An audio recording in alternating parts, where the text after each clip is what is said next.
પર ફરી એકવાર નજર કરી લઈએ અત્યાર સુધી જે અલગ અલગ સર્વે એજન્સીઓના જે આંકડા આવ્યા છે, જે અનુમાન આવ્યા છે, તે પ્રમાણે આપ જોઈ શકો છો કે જન કી બાત હોય કે પછી પોલ સ્ટ્રીટ હોય, તમામ એજન્સીઓના આંકડાઓમાં એનડીએ બહુમત તરફ દેખાઈ રહ્યું છે, 350 ને પાર દેખાઈ રહ્યું છે અને કોંગ્રેસ અને સાથે ઇન્ડિયા ગઠબંધન છે એ કોઈ પણ સેમ્પલ સર્વેની અંદર કે પરિણામોની અંદર કે અનુમાનોમાં ક્યાંય 272 ના આંકડાને સ્પર્શ કરતું નથી દેખાઈ રહ્યું। જન કી બાત સૌથી વધારે એનડીએ ને આપી રહ્યું છે 392 બેઠક, કોંગ્રેસની 141 થી 161, અધરને 10 થી 20। પોલ સ્ટ્રીટ નું કહેવું છે કે 371 મળી શકે છે એનડીએ ને, ઇન્ડિયા ગઠબંધન 125, અધરને 47, પીએમઆરક્યુ 359, ઇન્ડિયાને માફ કરશો એનડીએ ને કહી રહ્યું છે ઇન્ડિયા માટે તેનો આંકડો છે 154 નો અને 30 અધર માટેનો છે। મેટ્રિક નો આંકડો 353 થી 368 નો એનડીએ માટેનો છે, 118 થી 133 નો કોંગ્રેસ માટેનો છે અને અધર્સ માટે 43 થી 48 નો છે। પંકજ બિલકુલ, એટલે સી વોટર 292 સુધી કહે છે કે એ એનડીએ ગઠબંધનને મળી શકે છે। હવે ગુજરાતની જો આપણે વાત કરીએ, ગુજરાતની 26 બેઠક, એમાંથી એક બેઠક તો બિનહરીફ થઈ ચૂકી છે। હવે બાકીની જે બેઠક છે તેમાં એક્સિસ માય ઇન્ડિયાનો જે આંકડો છે એ 25 થી 25 બેઠક મળે તેવી અનુમાન બતાવે છે। સી વોટર 25 થી 26 બેઠક બતાવે છે, જ્યારે કોંગ્રેસને એક બેઠક મળી શકે છે। અહીંયા સી વોટરના અનુમાનમાં એવું લાગે છે કે ગુજરાતની એક બેઠક મળે છે કોંગ્રેસને।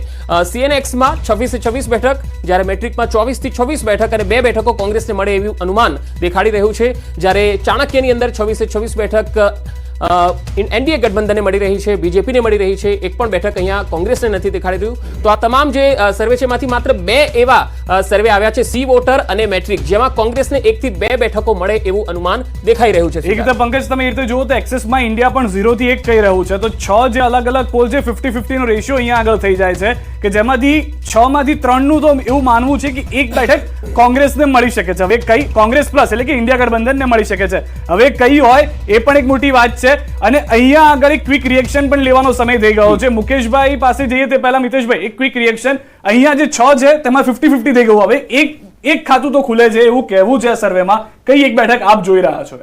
મને એવું લાગે છે કે આણંદ બેઠક એક સારી ફાઇટ વાળી રહી છે, ઓકે, અને બનાસકાંઠા, અને જો કદાચ ક્ષત્રિય ફેક્ટર સારી ઇમ્પેક્ટ આપી ગયું હોય તો જામનગર, પણ જામનગરમાં એટલી પોસિબિલિટીઝ નથી લાગતી, એમાં સારું એવું ડેમેજ કંટ્રોલ થયું છે। પણ આણંદ બેઠક ઉપર હું વધારે એવું માનું છું, બનાસકાંઠા કરતાં બી આણંદ બેઠક અમિત ચાવડાની એમાં બહુ સારી ફાઇટ રહી છે, અને જેમ આપણે વાત કરતા તેમ એક કાસ્ટ ફેક્ટરની બી એક સારી એવી એમાં રહી છે। જી કેતનભાઈ, તમને કઈ બેઠક લાગે છે કે જે 1 થી 2 કોંગ્રેસને મળે? એક બેઠક ઉપર અનુમાન લગાવવું મુશ્કેલ છે, પણ જે 3 બેઠકો કોંગ્રેસ માટે જે સૌથી વધારે આશાસ્પદ છે એમાં બનાસકાંઠા, આણંદ અને અમરેલી સમવોટ, કારણ કે બીજેપીનો આંતરિક વિખવાદ, કાસ્ટ ફેક્ટર અને ઉમેદવાર, ખાસ કરીને કોંગ્રેસે આ વખતે જે સિલેક્શન ઓફ કેન્ડિડેટ કર્યું હતું એ પ્રમાણમાં ઘણું સારું હતું, અને કોંગ્રેસે સ્ટ્રેટેજીપૂર્વક તમે જુઓ કે જે 8 બેઠકો એને પોટેન્શિયલ દેખાતી હતી, તો જ્યાં ફાઇટ આપી શકે એવી હતી, એનું બધું જ કોન્સન્ટ્રેશન ફક્ત એ 8 બેઠક ઉપર હતું। જે સીટ ઉપર એ જીતતી નથી, ગાંધીનગર, નવસારી, અર્બન સીટો, એ બધી કોંગ્રેસ ગેવ અપ, એને આપી જ દીધી હતી। ત્યાં નથી કોઈ મોટા નેતાની રેલી કરી કે નથી કોઈ એવા એફર્ટ કર્યા। જે એફર્ટ કર્યા છે તમે જુઓ, રાહુલ ગાંધી ને પ્રિયંકા ગાંધીની સભાઓ પણ ન્યાય યાત્રા જ્યાં થઈ અને બનાસકાંઠામાં જ્યાં જીતવાની શક્યતા હતી ત્યાં જ કરવામાં આવી છે। એટલે આ 8 બેઠકોમાંથી પણ જો આ એક્ઝિટ પોલને થોડોક આધાર લઈને આપણે ચાલીએ તો હું કદાચ એવું માનું છું કે જ્યાં સૌથી વધારે ફાઇટ થઈ છે, જ્યાં ઉમેદવારો, વાતાવરણ, કાસ્ટ ફેક્ટર એ બધી જ રીતે જોઈએ, સામે પક્ષે ભારતીય જનતા પાર્ટીના કેન્ડિડેટને પણ આપણે જોવા પડે એ રીતે કે એનું પોતાનું નેટવર્ક કેવું છે, વિધિન બીજેપી એને કેવો સપોર્ટ મળ્યો છે। માનો કે ભાજપમાં ઇનફાઇટિંગ હોય તો એવા સમાચારો આપણને ઇમિડિયેટલી આફ્ટર ઇલેક્શન વોટિંગ જોવા મળ્યા કે અમરેલીમાં સૌથી વધારે ઇનફાઇટિંગ હતી, ત્યાંના પૂર્વ સાંસદ જેની ટિકિટ કપાઈ અને ખુલ્લેઆમ ઉમેદવારની પસંદગી સામે વિરોધ વ્યક્ત કર્યો હતો। એટલે આ ઇનફાઇટિંગનો ફાયદો પણ એક ફેક્ટર હોઈ શકે કોંગ્રેસના ફાયદાનું, ગેઇનનું। એટલે બનાસકાંઠા, આણંદ, અમરેલી આ 3 બેઠકો હું માનું છું કે કદાચ સ્વિંગ અથવા તો કોઈ સરપ્રાઈઝ આપી શકે છે। એટલે 2 બેઠકો તો સર્વે પ્રમાણે કોંગ્રેસમાં મળી રહી છે। મુકેશભાઈ, તમે તો 10 કહો છો, કઈ બેઠક તમને લાગે છે? હું સૌથી પહેલી આણંદ કહું છું, બીજી બનાસકાંઠા, એની જોડે પાટણ, દાહોદ કહું છું, સુરેન્દ્રનગર કહું છું, જુનાગઢ કહું છું, અને 8 બેઠક જેટલી બેઠક ભરૂચ ભાવનગર નહીં. હા ભરૂચ ભાવનગર આ ઉપર પણ ભૂલી જવાનું. મારી વાત તમે નહીં, હું પૂછું છું, હું પૂછું છું. મને પૂછ્યું છે ને હા, હું હું જવાબ હા. આપું હું ભાવનગર ભરૂચ બોલું કે ના બોલું એ તમારો વિષય નહીં, નથી એટલે પૂછું છું હા હા, કે ના ના એટલે પણ જે મારો એમને વિષય એટલા માટે કે હું પૂછું છું કે એ નહીં એમ તમે આશા નથી રાખતા એમ પૂછું છું ખાલી. આવું જયેશભાઈને કરતા હોય તો હું એમને પૂછી એટલે મારું કહેવું એવું છે કે 8 થી 10 બેઠકો ગુજરાતમાં આવે છે 100%ની વાત છે અને હું કહું છું આજે હું હસું કે આ ભાઈ શું બોલે છે કે મારે એ પાછું લેવું પડે એવું પણ થાય આ બધા પોલ ને બોલ જોઈને. બીજી વાત એવી છે કે બધા વાત એવી કરે છે કે બે બાજુ લોકો જુએ છે, એક બાજુ મોદી સાહેબ ને બીજી બાજુ રાહુલજી.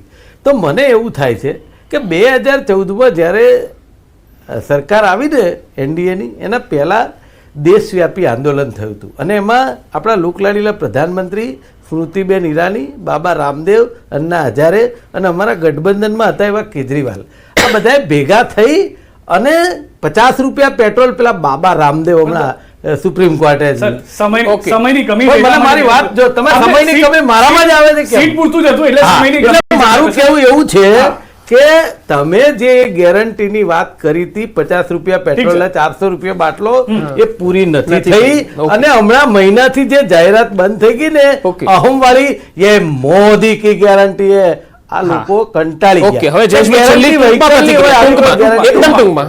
આવી કોઈ ગેરંટી મારે પૂરી ખાલી થઈ એટલું જ નથી. કહેવું, એને અત્યાર સુધી અમારી જ વાત કરી એની એક મજા છે પરંતુ એ બધી એમની એસિડિટી જે થતી હોય એના સ્વીકાર સાથે સારું થયું ને સુરત ન ગણાવી.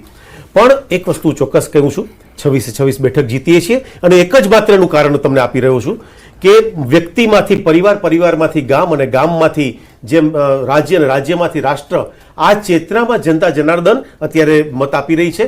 રાષ્ટ્રીય સ્તરે એ લોકો મત આપે છે, નરેન્દ્રભાઈના નેતૃત્વને મત આપે છે ના કરો તોય અને મત આપે અને તમને. અને અને એવી વાત એક જ હું કહું છું કે ભારતીય જનતા ઉકળ વાતો માટે ગુજરાતમાં તો મુકેશભાઈ એક થાય મિનિટ भारतीय जनता पक्ष માટે पथ का अंतिम लक्ष्य नहीं है सिंहासन चढ़ते जाना, सब समाज को लिए साथ में आगे है बढ़ते जाना. આ રાષ્ટ્રની ભારત માતાની જય કહીને અમે આગળ વધીએ છીએ અને એ જ રીતે આ દિશામાં જનતાએ આ વખતે કોના પર મત આપ્યો છે તેનો અમારો પ્રયાસ અમે એટલું જ હતો. કહું છું. એક્ઝિટ પોલ ની હું અંદર એટલું જ માત્ર જયેશભાઈ, કહેવા માંગુ છું મુકેશભાઈ, કે અમે મિતેશભાઈ અને કેતન સર આપ તમામ લોકો જોડાયા તે બદલ આપ ચારે ચારનો ખૂબ ખૂબ આભાર. પરંતુ આ એક્ઝિટ પોઈન્ટ જે હતો, જે પોલ તે એક્ઝેક્ટ સુધી જાય છે કે નહીં તે 4 જૂને સૌથી પહેલા બતાવશે ન્યૂઝ 18 ગુજરાતી. આપ જોડાયેલા રહો Gujarati number 1 news channel news 18 Gujarati સાથે.